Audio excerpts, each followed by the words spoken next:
마이크 폼페이오 국무장관과 김영철 북한 통일전선부장이 북미 정상회담 성사를 위해 이번 주 중 뉴욕에서 고위급 회담을 개최합니다. 최근 국세청이 주정부들의 재산세 기부 방식 납부의 입법을 허용하지 않은 데 대해 뉴저지 주 정부가 소송도 불사하겠다는 입장을 밝혔습니다.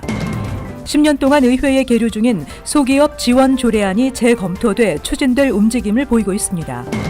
지난 6개월 동안 추방 재판에 회부된 한인의 절반 정도가 추방 위기를 모면하고 구제 판결을 받는 것으로 나타났습니다.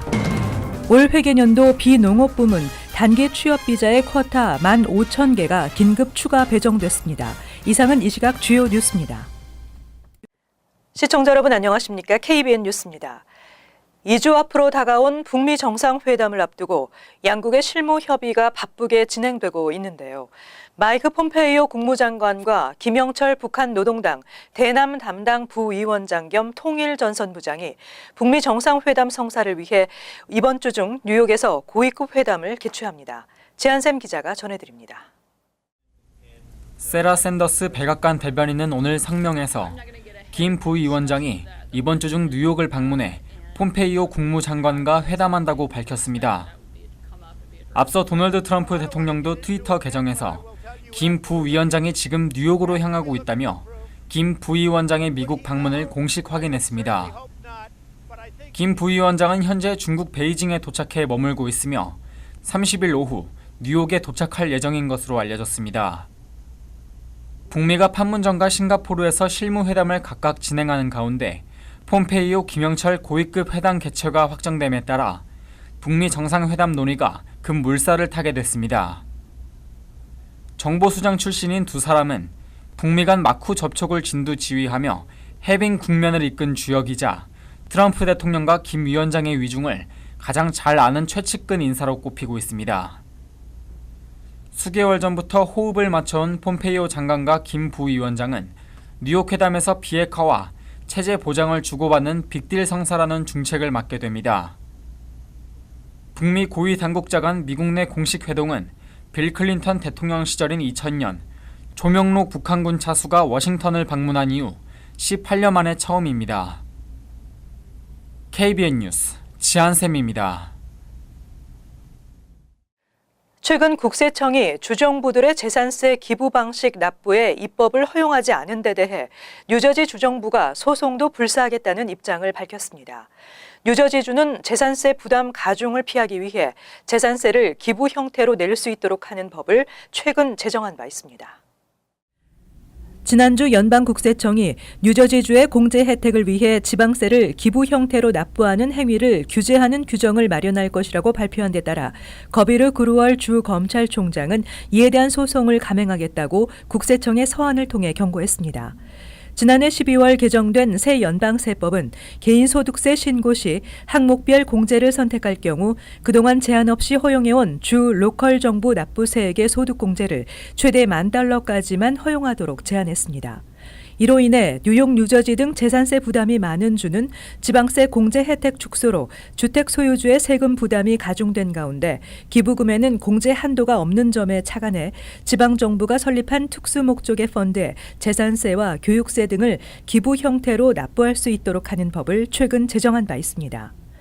이에 대해 국세청은 기부금은 그 대가로 어떤 것도 받을 수 없기 때문에 특수 목적 기금에 기부금을 납부하면 재산세 크레딧을 주겠다는 주 법은 연방법 규정 위반이라며 연방소득세 규정에서도 이러한 자금 이동에 대해 형식보다는 내용을 보도록 한 원칙이 있다고 설명했습니다. 한편 그루얼 총장은 국세청의 설명대로라면 현행 33개 주 100여 개의 자선 프로그램이 세금 혜택을 상실하게 될 것이라고 반박했습니다. 아시안을 비하하는 내용의 자동차 스티커가 온라인에서 판매돼 논란이 일고 있습니다. 아시안을 조심하라 또는 아시안 여성 운전자라는 문구의 스티커가 4불에서 10불 정도에 판매되고 있습니다. 아시안 운전자 주의 문구의 차량 스티커 5종류 정도가 현재 아마존과 월마트, 이베이 등의 웹사이트에서 판매돼 인종차별이라는 지적을 받고 있습니다. 아시아계 여성을 특정 지목한 여성 아시안 운전자입니다. 모두에게 행운을 빕니다라는 문구의 스티커도 등장해 이 같은 문구는 아시안 여성에 대한 인종차별과 성차별이라는 지적이 일고 있습니다. 이들 차량용 스티커는 4달러에서 10달러 정도에 판매되고 있으며 스티커를 구입한 고객 평가는 별점 4.7에서 5점을 주고 있는 것으로 나타났습니다. 지난해에도 캘리포니아주의 한 도로에서 아시안 운전자 주의 문구에 전광판 형태의 교통 표지판이 등장해 인종차별 논란이 있었습니다.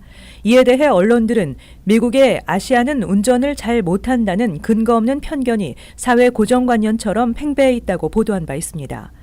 한편 전미 고속도로 교통안전위원회의 1999년에서 2004년 교통사고 사망률 통계에 따르면 여러 인종 가운데 아시안 태평양계 교통사고 사망률이 가장 낮았습니다. 전문가들은 차량 스티커는 액세서리가 아닌 안전을 위해 주변 운전자들이 주의를 기울일 수 있도록 하는 중요한 알림 표시라고 지적하고 있습니다. 10년 동안 의회에 계류 중인 소기업 지원 조례안이 재검토돼 추진될 움직임을 보이고 있습니다. 이 조례안은 소기업 상가 임대 계약을 보장하는 내용입니다. 최근 뉴욕시 의회에서 지난 2008년부터 계류 중인 소기업 지원 조례안이 재검토되고 있다고 크레이스 뉴욕이 보도했습니다. 조례안은 소상인들이 상가 리스 재계약 시 건물주와 계약 연장에 대한 사전 협의를 의무화하고 최소 10년의 리스 기간을 보장하는 소기업의 안정적인 경영을 지원하는 내용입니다. 최근 건물주들이 비싼 렌트를 내는 대형 세입자를 유치하기 위해 소규모 업체와의 임대 계약 협상에 응하지 않고 장기간 자리를 비워두는 경우가 많이 발생하면서 맨하탄 소매상가 밀집 지역을 포함해 시 전역에서 상용 건물 공실률이 높아지고 있습니다. 이 같은 현상이 지속되자 시정부는 소기업 지원 조례안 재검토와 함께 소매 공간을 장기간 비워두는 상용 건물주에게 공실세를 부과하는 방안도 검토하고 있습니다. 지난 2015년에는 건물주가 세입자에게 계약 종료 180일 이전에 의무적으로 임대 재계약에 관한 내용을 고지해 재계약 협상을 의무화하는 내용의 조례안이 추진된 바 있습니다. 그러나 건물주들은 주상복합 건물 거주 10만여 가구에 악영향을 미칠 것이라며 조례 추진을 반대하고 있습니다. 건물 내 소매 공간에 입주한 세입자를 제대로 통제할 수 없게 되면 편리한 커뮤니티 환경을 조성하는 데 기반이 되는 렌트 수입이 불안정해질 가능성이 높다며 이는 거주민들의 주거 환경에도 나쁜 영향을 미칠 것이라고 주장하고 있습니다.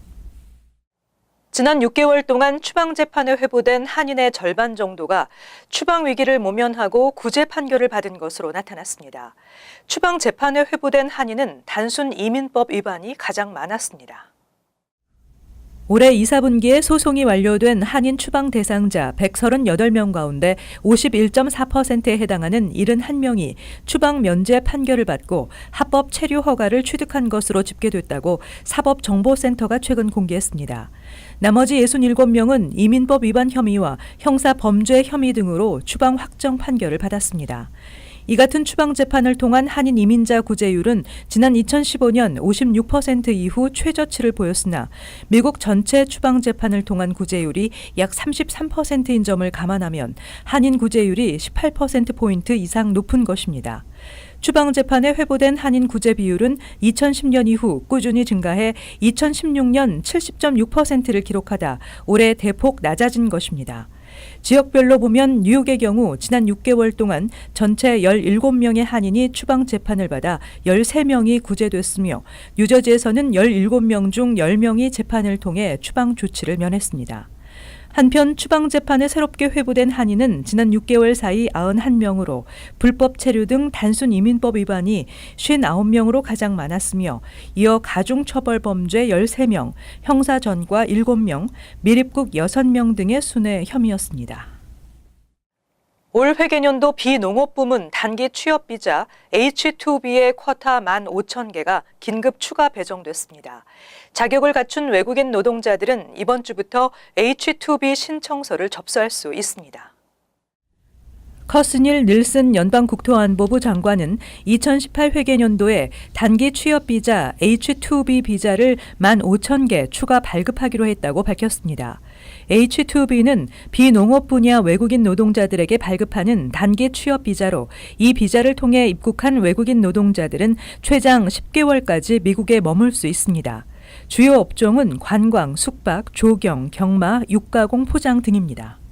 H-2B 비자는 미국 내 인력만으로는 기업을 꾸려나갈 수 없는 업종을 위해 임시로 외국인 노동자의 입국을 허용하는 제도로 국세청의 이번 조치로 자격을 갖춘 외국인 노동자들은 이번 주부터 H-2B 신청서를 접수할 수 있게 됐습니다. 2018 회계년도 쿼타 6만 6천 개는 이미 지난 2월 소진돼 그간 미 관련 업계는 연방정부의 H-2B 비자 쿼터 증원을 강력히 요구해왔습니다. 올해 대학 졸업생들의 첫 직장 평균 연봉이 지난해와 비슷한 수준인 5만 달러 정도가 될 것으로 전망된 가운데 미국은 2000년 이후 최저의 실업률을 나타내고 있어 일자리 구하기가 지난해보다 쉬울 것으로 예상됩니다. 올해 대졸자 초임 평균 연봉은 5만 390달러가 될 것이라고 컨설팅 전문 업체 콘페리가 보고서를 통해 공개했습니다. 이는 지난해보다 약간 오른 것이지만 2% 수준의 인플레이션을 감안하면 올해 대졸자들의 실질 임금 인상은 거의 없는 것으로 분석됐습니다. 그러나 현재 미국 실업률은 2000년 이후 최저 수준인 4%대 이하로 떨어졌기 때문에 지난해에 비해 일자리를 구하는 것은 좀 더 용이해질 전망입니다. 한편 산업별 초임 평균 연봉의 수준은 크게 차이를 보였습니다. 과학, 기술 등 이공계 졸업생들은 평균을 훨씬 상회하는 연봉인 6만 7,236달러 정도인 것으로 나타났습니다. 이에 반해 고객 서비스직의 평균 연봉은 3만 5,360달러 정도로 나타났습니다.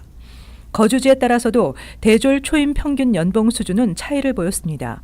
샌프란시스코가 6만 3,995달러로 가장 높았고 뉴욕이 6만 972달러로 2위, 3위는 보스턴으로 5만 9,460달러, LA는 5만 5,177달러로 4위를 차지했으며 시카고가 5만 5,177달러로 5위에 올랐습니다. 지난주 재산세 인상 문제로 논란이 컸던 팰리세이드 파크 타운 의회에서 갑작스럽게 경찰 간부 증언 안건이 상정됐었던 것으로 알려져 논란이 계속되고 있습니다. 팰리세이드 파크 타운 의회의 지난주 회의에서 경찰 간부를 현재 11명에서 15명으로 증원하는 내용의 조례안이 상정됐었던 것으로 알려졌습니다.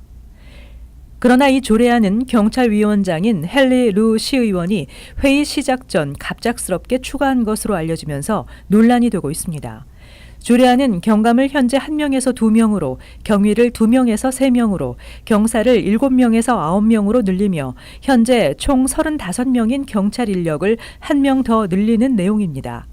이에 대해 크리스 정 시의원은 의회에서 논의되는 조례안은 원래 회의를 1, 2주 정도 앞두고 사전 안건 회의를 거쳐 선별하는 것이 통상적인 절차인데 이를 따르지 않았다고 지적했습니다. 또 새 예산안에 따른 재산세 인상 문제 논란이 컸었던 가운데 정부 인건비 상승을 가져올 수 있는 안건이 갑작스럽게 추진된 데 대해 이해할 수 없다는 입장을 보였습니다. 이에 대해 경찰위원회 소속인 이종철 부시장은 경찰 간부 증원이 필요한 상태라고 반박하며 경찰 승진 시 추가되는 연봉은 4,000달러밖에 되지 않아 예산에 큰 영향을 주지 않는다고 밝혔습니다. 타운 의회는 다음 달 26일 이 조례안에 대한 최종 표결을 실시할 예정입니다. 최근 가스값 급등에도 불구하고 미국의 가스 가격은 세계 주요 61개국 가운데 여전히 12번째로 저렴한 것으로 나타났습니다. 글로벌 페트롤 프라이스.com의 61개국 가스값 정보에 따르면 베네수엘라와 이란 등은 원유 생산국답게 가스 가격이 거의 무상에 가까울 만큼 저렴한 것으로 나타났습니다. 지난 1분기 베네수엘라의 가솔린 가격은 1갤런당 평균 0.01센트로 가장 비싼 홍콩의 7달러 86센트에 비해 무려 786배 저렴했습니다. 이란 역시 갤런당 98센트로 1달러가 채 되지 않은 저렴한 가격의 가스가 판매되고 있습니다. 미국의 경우 갤런당 2달러 99센트로 61개국 중 가격이 저렴한 순위 12위를 차지했습니다.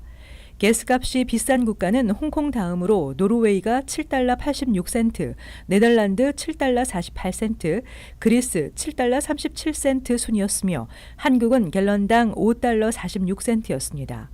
운전자 연간 가솔린 소비량의 경우 미국은 1인당 429.19갤런으로 집계돼 연소득의 2.07%가 가스값에 사용되는 것으로 나타났습니다. 한편 한국의 운전자는 연 59.85갤런을 사용하며 가스값 지출액이 연소득의 0.99%를 차지하는 것으로 조사됐습니다.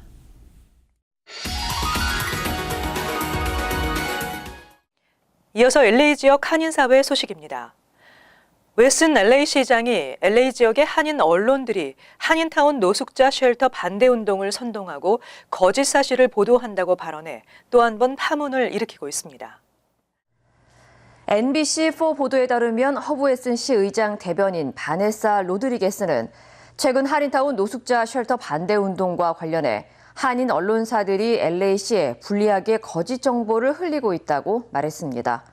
특히 로드리게스 대변인은 한인 언론사들이 LA시가 한인타운에만 쉘터를 짓는다거나 지난 노숙자 쉘터 소위원회 심의에서 가짜 시의원을 동석시켰다고 보도하는 등 거짓 정보를 양산해 쉘터 반대 운동을 부추기고 있다고 언급한 것으로 알려졌습니다.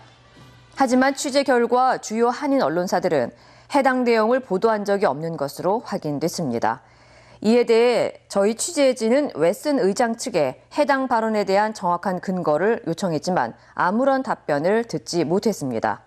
한편 일각에서는 최근 한인타운 노숙자 쉘터 반대 운동이 걷잡을 수 없이 확산되자 궁지에 몰린 웨슨 의장이 한인 언론에 화살을 돌리고 있다고 지적했습니다.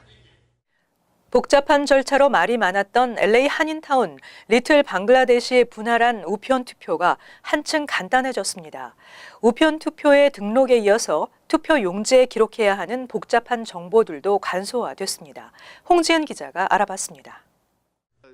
지난 21일부터 한인타운과 방글라데시 분할한 우편 투표가 시작된 가운데 한인단체가 우편 투표 참여 시 유의해야 할 점을 공개했습니다. 우선 배달된 흰색 편지 봉투에는 노란색 찬반 투표 용지와 초록색 편지 봉투가 있는데 노란색 투표 용지에는 구획 분할안에 대한 질문에 찬반 표시를 해줘야 됩니다. LA 한인타운 분할을 반대하는 주민들은 파란색이나 검정색 펜으로 노라고 써져 있는 칸에 색칠을 해줘야 합니다. 이때 다른 색을 사용하거나 표기란에 체크나 X 표시를 할 경우 무효 처리가 될 수 있어 주의해야 합니다. 또 초록색 편지 봉투 뒷면에는 투표 당사자임을 증명하는 정보를 입력해야 하는데 반드시 유권자 이름과 서명을 정확하게 기입해야 합니다. 시 선곡이랑 지금 확인했는데요. 초록색 return envelope 뒤쪽에 stakeholder address 그 부분을 작성 안 하셔도 된다고 컨펌을 받았어요. 뒷면에 초록 envelope 뒷면에 적어도 이름하고 사인을 꼭 하셔야 돼요. 다시 말해 스테이크홀더 주소란을 빈칸으로 제출해도 투표권은 인정된다는 겁니다. 이어 관계자들은 아직 우편 투표 등록이 진행되고 있는 만큼 주민들에게 신분증이나 증명서류를 정확하게 제출해 투표에 동참해야 한다고 덧붙였습니다. LA시 선거국에 따르면 오늘 기준 지역구 분할한 우편 투표 등록 수는 5,285개로 집계됐으며 이 가운데 674건이 잘못된 서류 작성으로 승인이 되지 않은 것으로 나타났습니다. 한편 한인사회 관계자들은 투표 과정이 복잡하지만 한인 커뮤니티와 직결된 중요한 문제인 만큼 한인들의 적극적인 참여를 당부했습니다. MBC 뉴스 홍지은입니다. 이어서 간추린 소식입니다. 지난 11일 실종됐던 옐로캡 중국계 기사 케니 차우가 브루클린 브릿지 근처 이스트리버 강가에서 숨진 채 발견됐다고 뉴욕시경이 발표했습니다. 뉴욕시 옐로캡 기사의 자살은 올해 들어 5번째입니다. 유족에 따르면 차우 씨는 70만 달러에 달하는 메달리온 대출금을 갚느라 어려움이 있었을 뿐 아니라 결장암 진단을 받은 부인의 치료비까지 마련해야 하는 상황이었던 것으로 알려졌습니다. 앤드루 쿠오모 뉴욕 주지사는 뉴욕주 총기 구입 허용 연령을 현행 18살에서 21살로 상향할 계획이라고 밝혔습니다. 쿠오모 주지사는 주정부 차원에서라도 총기 규제를 강화해야 한다며 총기 구입자의 신원 정보 조회 기간도 현행 3일에서 10일로 늘리는 방안을 추진하겠다고 밝혔습니다. 홈헬푸드가 판매 중인 캔 소재의 스팸 제품에서 금속 조각이 발견돼 22만 8,614파운드에 달하는 스팸 제품을 리콜 조치했다고 연방 농무부가 밝혔습니다. 리콜 대상 제품은 미 전역에 유통된 12온스의 스팸 클래식이며 유통기한이 2021년 2월까지로 표기돼 있으며 이들 제품의 바닥에 EST199N이라고 표기돼 있습니다. 농무부는 해당 제품 구입 고객들에게 제품을 즉시 폐기 처분하거나 구입처에서 환불받을 것을 권했습니다. 오는 6월 2일부터 열차 속도 제어 시스템인 PTC를 설치하기 위해 노스 이스트 코리더, 노스 저지 코스트, 모리슨 XX, 패스켑 밸리 등의 노선에 주중 열차 운행이 취소되거나 변경된다고 뉴저지 트랜짓이 밝혔습니다. 뉴저지 트랜짓은 승객들이 열차를 이용하기 전 웹사이트를 통해 열차 운행 시간을 미리 확인해 주기를 당부했습니다. 계속해서 환율과 증권 소식입니다.